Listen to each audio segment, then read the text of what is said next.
Colgate Dental Cream to clean your breath while you clean your teeth and help stop tooth decay. And Luster Cream Shampoo for soft, glamorous, caressable hair bring you Our Miss Brooks, starring Eve Arden.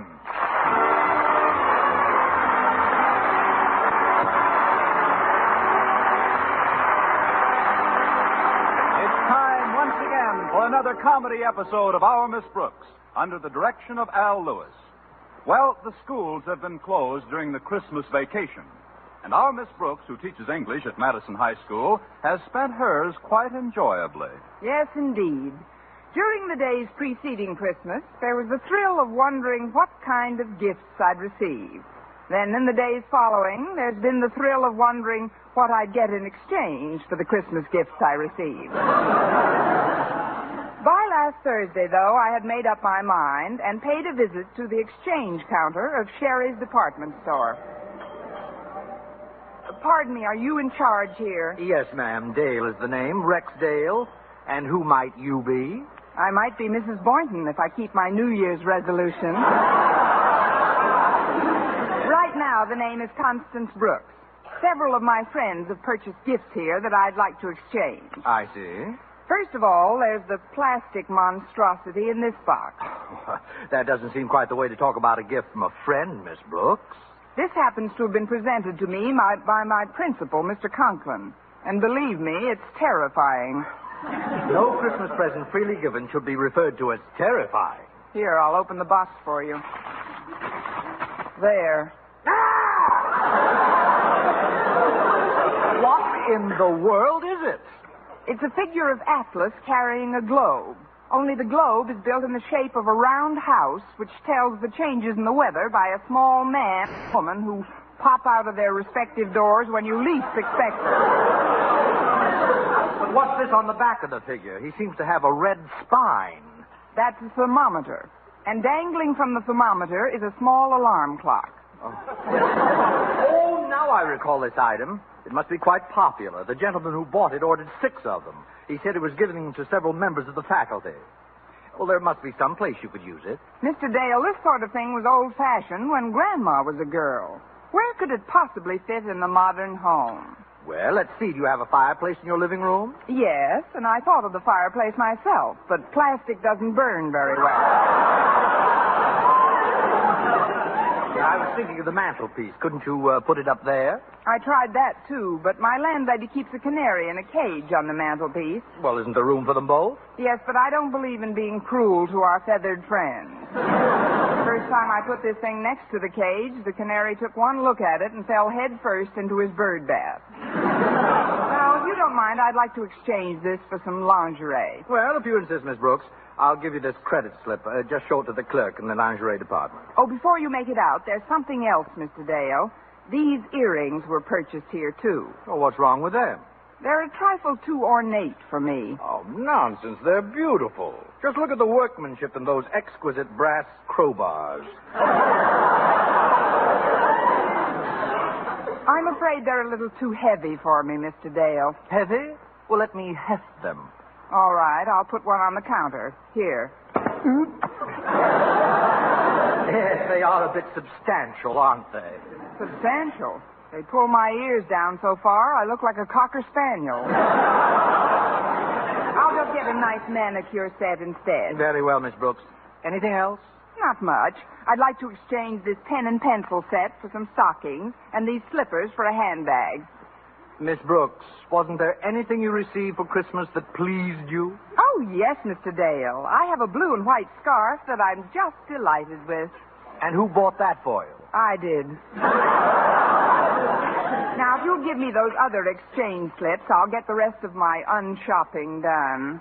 I don't like to rush you, but Walter Denton, a student of mine, has offered to pick me up in his car in a few minutes. Well, I wouldn't bank on it, Miss Brooks. What do you mean? If he's a student of yours, he's probably exchanged his car for a pogo stick.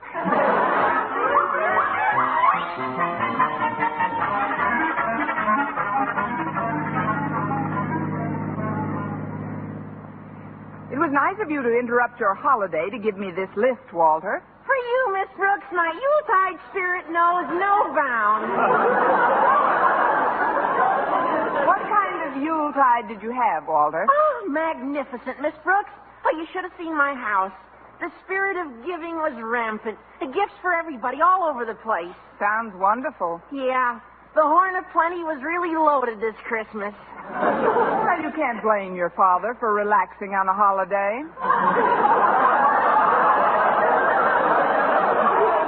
There were lots of presents. What did you get, Walter? Oh, I got some lovely gifts, Miss Brooks. Didn't you notice anything different about this car when you got in? Let's see. The 4 fenders are still missing. The hood is still off the motor. Windshield hasn't been replaced yet. Yes, go on. Something new has definitely been added. The convertible top is still absent. There's only half of a rear view mirror, and the glass is out of both doors. I can't figure it out, Walter. What's been added? Nylon seat covers. Just what this car needed. Who gave them to you? Both my mother and father. Together? Yeah, my father gave me a sweater and my mother gave me a muffler, and I exchanged them. Mr. Dale was right. Like teacher, like pupil. What did Harriet Conklin give you? Oh, do you like this plaid sport shirt I've got on? Yes, it's very attractive. Did Harriet get you that? No, but her keychain and 90 cents did. Well, here we are at your place, Miss Brooks. Safe and... Found? And before you get out, Miss Brooks, would you mind telling me what Mr. Boynton got you for Christmas? I know Harriet was egging him on to get you something real personal and feminine. Oh, he almost got me something extremely personal, but I stopped him in time. Oh, what was he going to get? A stapler. He finally settled for a pair of very clever earrings shaped like crowbars, but just between us, I exchanged them for a manicure set. But why? What was wrong with the earrings? I couldn't get them on without a stapler.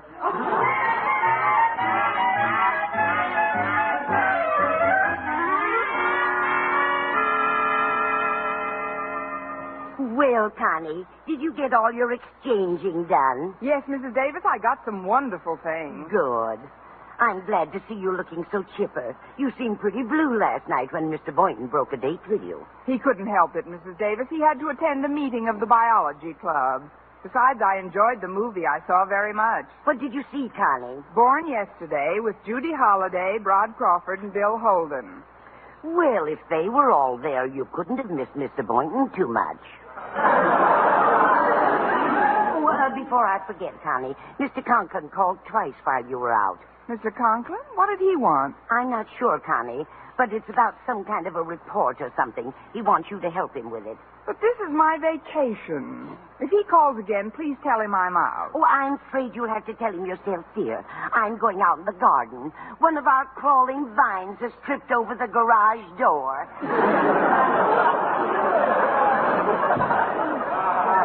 Oh, well, I won't be home very long anyway. Maybe he won't. Then again, maybe he will. Hello, Mrs. Davis. This is Osgood Conklin again. Has Miss Brooks come in yet? Miss Brooks? There is no Miss Brooks here. This is Main 2496, isn't it? Oui, this is the French and Laundry. Fifi speaking.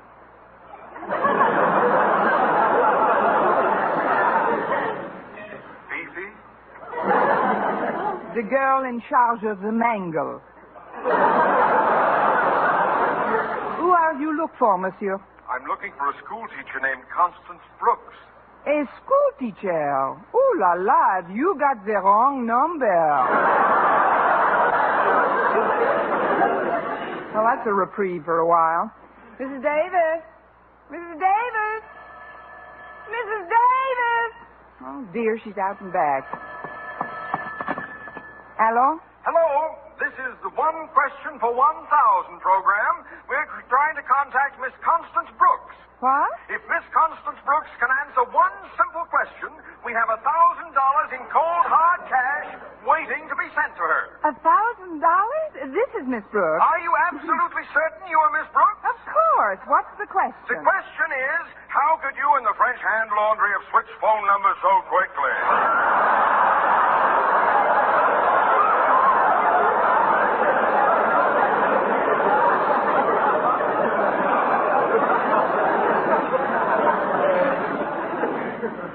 Hello?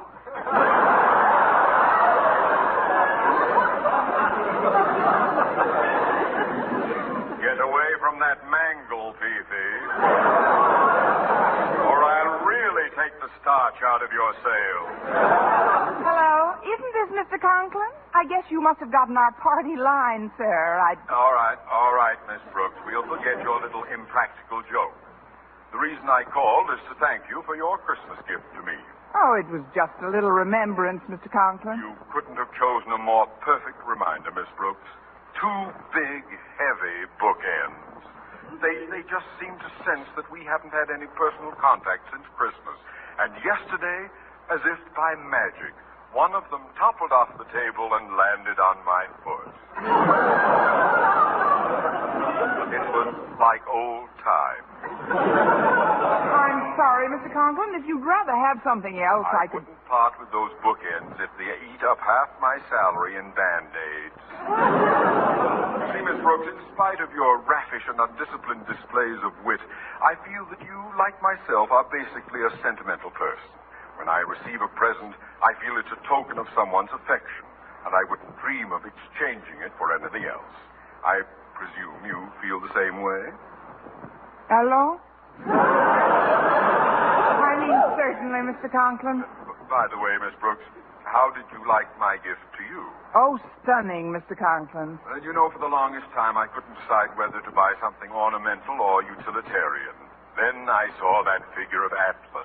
And you gave up both ideas. You combined both ideas. Yes, that's about it. Did you find the right spot for it, Miss Brooks? Perfect, Mr. Conklin. I'm keeping it right on the mantelpiece here in our living room. Quiet, Dickie. I'm just kidding. Well, I'm glad to hear it, Miss Brooks. I'll be able to kill 2 birds with one stone then when you assist me with my report to the Parent Teachers Association. But, Mr. Conklin, this is my vacation. It's mine, too, Miss Brooks, but this is for the first important meeting of the new year.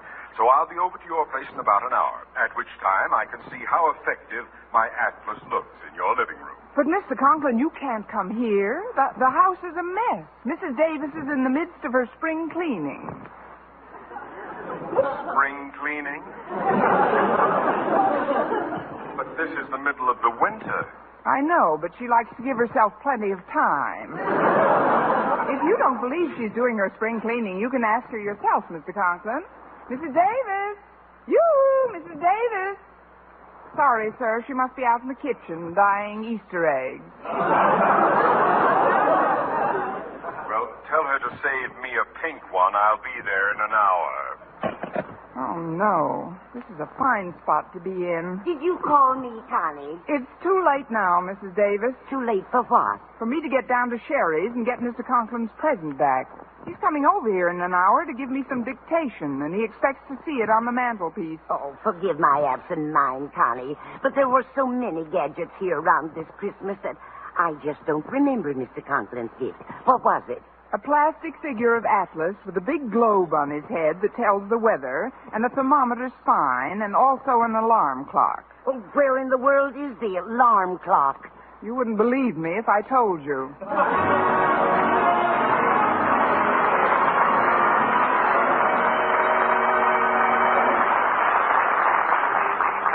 Brush your teeth with Colgate.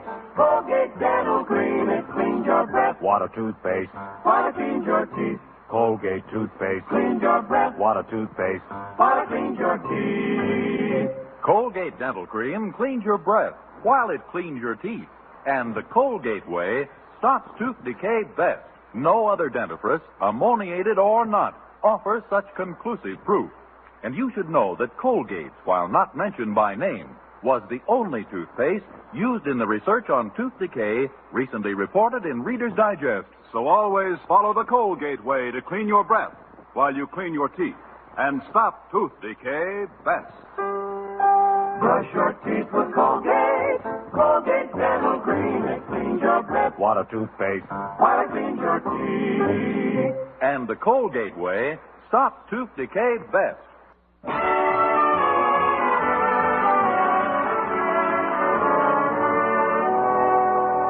Well, when I had calmed calmed down a bit, I realized that Mr. Conklin had perpetrated his Atlas clock on several other members of the faculty. So the only question was, from whom to borrow one. Then Mrs. Davis reminded me that Mr. Boynton had received one, and there was no more question. I had never seen Mr. Boynton's new apartment, and this seemed like as good a time as any. Be right there.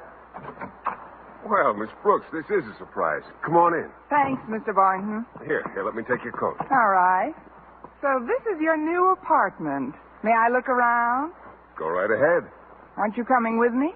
Well, you don't have to go anywhere. This is all there is to it. And please don't mind the appearance of the place. After all, what can you do with a bachelor? There must be a non-censurable answer to that. Don't you find this place a bit confining for a big, husky, broad-shouldered, dashing, vital...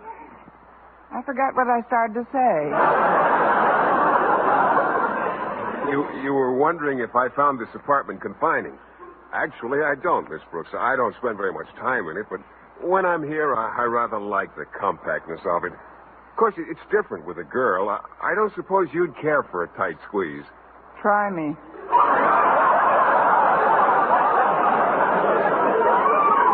I mean, this place certainly wouldn't be any problem to keep clean. I'm afraid I don't pay any attention to that end of it. All you'd have to do is wrap yourself in a damp towel, get in the center of the room, and spin around a little. Well, it may be small, but this place has all the facilities of a larger apartment. Did you know that I have a 2-burner electric stove in here? Really? Where? I keep it in my bread box.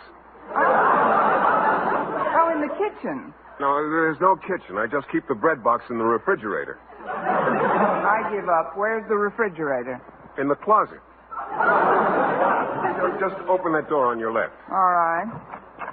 I still don't see the refrigerator. Your coat's draped over it. Well, now that you're here, Miss Brooks, how would you like to stay to lunch? No, thanks, Mr. Boynton. I wouldn't want you to have to unwrap your kitchen just for me. Besides, I've got to be getting back to my place before Mr. Conklin comes to work with me. That's the real reason I dropped over, Mr. Boynton, to borrow the atlas Mr. Conklin gave you. What did you do with the one he gave you? I exchanged it for some lingerie. So did I. What color? I mean, what am I going to do? He expects to see that atlas prominently displayed on my mantelpiece. Well, why don't you phone Mr. Conklin and tell him you went out without your keys and Mrs. Davis has left the house, too? I could do that. Then he'd probably suggest that I come over to his place.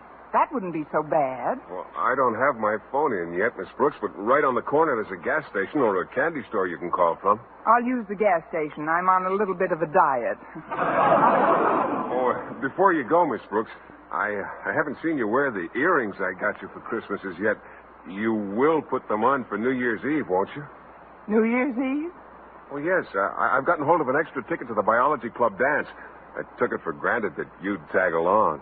Then you can take it for granted that the earrings will drag along with me. And while we're on the subject of presents, you don't seem to be wearing the cufflinks I gave you. The cufflinks? Oh, well, I'm saving those for New Year's Eve, too. Yes, sir. Well, you better run along now and phone Mr. Conklin. I guess we won't be seeing each other again until our date Sunday night. Oh, we'll see each other before that.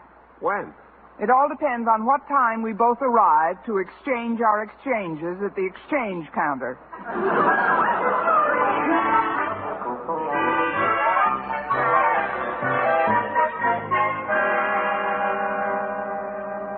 So I'll just come on over to your place, Mr. Conklin. Well, if you've lost your keys and Mrs. Davis is out, I suppose it's the only thing you can do, Miss Brooks. But my wife is having some folks in tonight, so we'll have to finish up at your place after dinner. Yes, sir. That'll give me plenty of time. That is, I'll see you soon, Mr. Conklin. Goodbye. Goodbye. Harriet.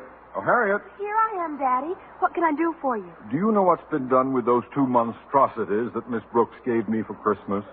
You mean those 2 cute bookends? Yes, those cute bookends.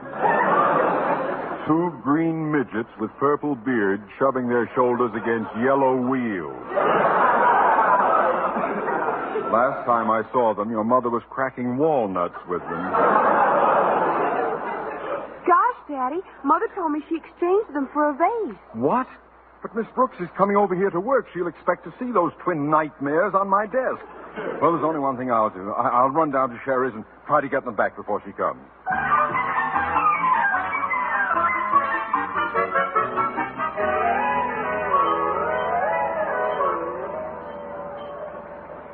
It was just wonderful of you to drive me down here again, Walter. I've got to get back the atlas and Mr. Boynton's earrings at once. Oh, that's okay, Miss Brooks. I've got to get back the keychain Harriet gave me. Oh, did she ask you about it? Yeah, she said she expected me to wear it on New Year's Eve. Gosh, I wished I'd had my wits about me. I'd have asked her why she wasn't wearing the pearls I gave her. You gave Harriet pearls, Walter? Certainly not. But I know she's exchanged so many gifts it would have thrown a good scare into her.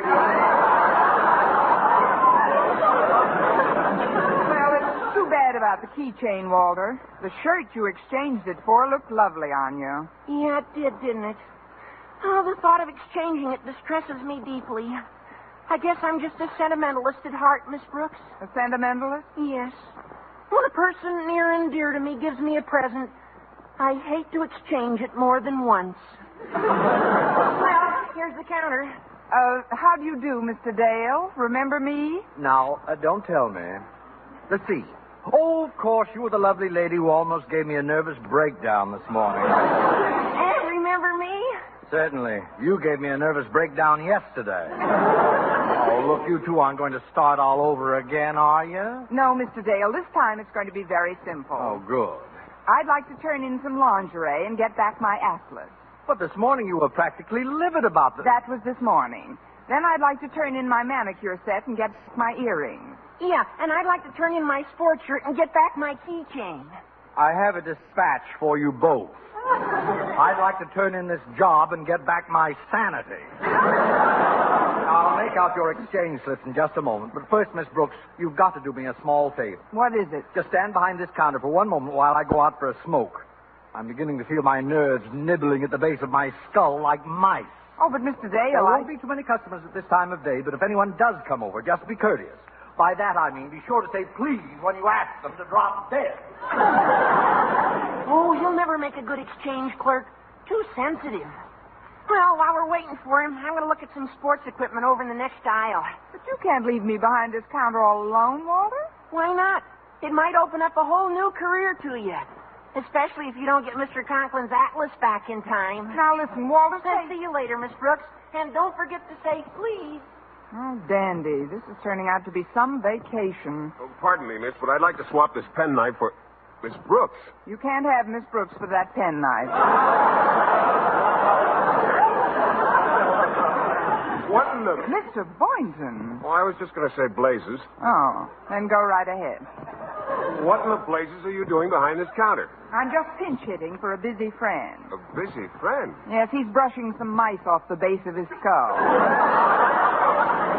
Is there something I can do for you, Mr. Boynton? Well, there was something I wanted to exchange for something else, but I'll wait until the regular clerk comes back. But he may never come back. The mice may brush him off. Why don't you tell me what it is you want to exchange? Well, no, I couldn't, Miss Brooks. It's rather personal. Pardon me, young man, pardon me. Miss, I'd like to swap this vase for Miss Brooks. You can't have Miss Brooks for that vase. Not even if you threw in a penknife. But what in the... Blazes am I doing behind this counter? Exactly. And you, Boynton, what are you doing here? Well, I have something I'd like to exchange, Mr. Conklin. A deplorable practice, exchanging gifts. Shows an abysmal lack of consideration for those who presented them to you. What are you doing here, Mr. Conklin? Me? I've just been doing some last-minute shopping. I've never been near this exchange counter since Sherry's opened its doors to the public. Oh, me either, but today Well, Miss Brooks, I feel a little better now. Thanks for... Well, what do you know? It's a Madison High reunion. Oh, then you know these gentlemen, Mr. Dale. Know them. Since Christmas, we've been practically living together. I see. This chunky boy with the malignant mustache has been back about 9 times. Quiet, Dale, quiet. But, Mr. Conklin, I thought you didn't believe in exchanging gifts. I don't, Miss Brooks. It's just that, well, I was down here with my wife a couple of times. Couple of times. He was here so often I thought he was trying to turn her in. That's a hot one. Well, I'll be running along now. I've got... One moment, Mr. Boynton. Mr. Dale, has this tall gentleman been down here, too? Has he? He's the most insidious type of all. Insidious? He's the sort who expects the Brooklyn Bridge in return for a pair of cufflinks. Oh, Mr. Boynton, you did exchange the cufflinks I gave you. Well, what are you complaining about? You turned in the atlas he gave you, didn't you? That was the atlas I gave you, Miss Brooks. How could you do it? I hate to see a canary bird with a limp. Anyway, you're a fine one to talk, mustache. You turned in the desk lamp he gave you. Desk lamp? Well, that's what I gave you, Mr. Conklin. Well, what about those earrings that pull down your ears, Miss Brooks? And more important than any of this, what about getting out that report of mine to the Parent Teachers Association? You're right, Mr. Conklin. I'll settle this matter of gifts once and for all, Mr. Dale. I'm going to turn in everything I've received this Christmas for just 2 presents for these gentlemen. 2 presents? Yes. Give Mr. Boynton a Cocker Spaniel and Mr. Conklin a workhorse.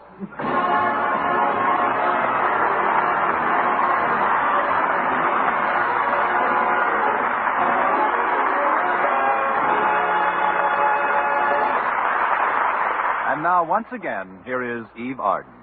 Freedom is everybody's job. That's why all of us must work to keep our individual rights and freedoms by voting in an informed way, serving willingly on juries and public committees, and taking an interest in the development of our community, state, and country. That way, we can all make 1951 a year that will prove the strength and success of democracy. And now, on behalf of my sponsor, the Colgate Palmolive Peat Company, and myself, a very happy New Year to all of you. Good night.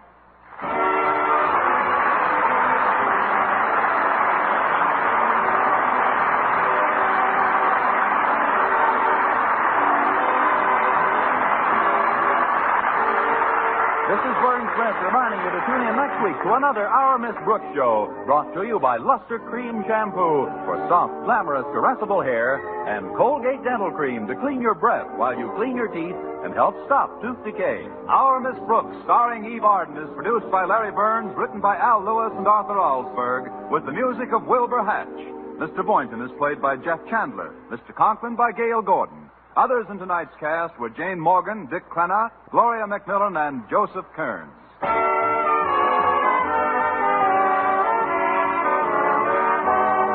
If you like mysteries that are as full of chuckles as chills, be sure to hear Mr. and Mrs. North every Tuesday over this same network. Don't miss the exciting and laughable adventures of these amateur detectives. Hear Mr. and Mrs. North every Tuesday night. And be with us again next week at this same time for another comedy episode of Our Miss Brooks. Bob Lamont speaking. Stay tuned now for Jack Benny. This is CBS, the Columbia Broadcasting System.